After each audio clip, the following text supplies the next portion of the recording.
বৈঠক আমার একটা প্রাণের জায়গা।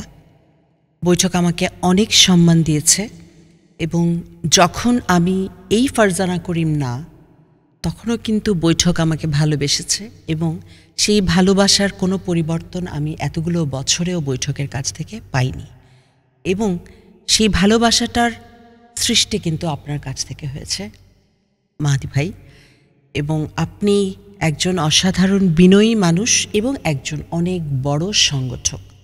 আপনাকে আমি দেখেছি যে আপনি খুব শান্তভাবে ইনস্ট্রাকশন দিচ্ছেন, এমনকি এই প্রোগ্রামটা শুরু হওয়ার আগেও আপনি যখন আপনাকে আমি উত্তেজিত হতে, কোনো কিছু নিয়ে খুব চিৎকার করতে আমি কখনো সাধারণত দেখিনি।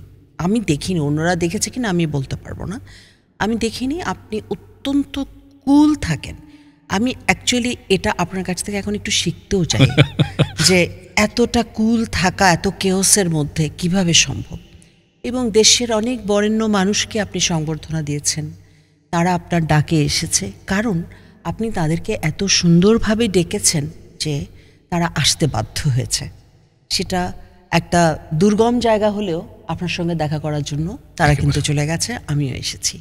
সেই জায়গা থেকে বৈঠকের প্রতি আমার অনেক ভালোবাসা। এবং বলবো সংস্কৃতির কিছুটা দুঃসময়ে আপনি যে এখনও পর্যন্ত এত সুন্দরভাবে বৈঠকের এই ছাত্রছাত্রীগুলোকে ধরে রেখেছেন, তাদের আবর্তন করছেন এবং একটা একটা করে দল বেরোচ্ছে, ওরা যে কিছু শিখে বেরোচ্ছে, যে বাচ্চাগুলো বা ইন্টারমিডিয়েট বা অনার্স ফার্স্ট ইয়ারের ছেলে মেয়েরা হয়তো আসছে, কেউ সংসার রেখেও আসছে, ওরা যে একটা আবেগ এবং ওদের যে একটা ভালোবাসা বোধ করছে। একটা ছেলে তো ড্রাগ অ্যাডিক্টও হয়ে যেতে পারে, একটা ছেলে তো সারাক্ষণ মোবাইলেও থাকতে পারে, যেটা আমাদের এখন একেবারে কার্সের মতন হয়ে গেছে মোবাইলটা। সেই জায়গাগুলো থেকে যে আপনাকে ওরা 2-4 ঘন্টা 5 ঘন্টা সময় দিয়ে যাচ্ছে, এটাকে আমি অনেক, আমার বেস্ট উইশেস থাকলো যেন এটা আরও অনেক বড় হয়, সমৃদ্ধ হয়।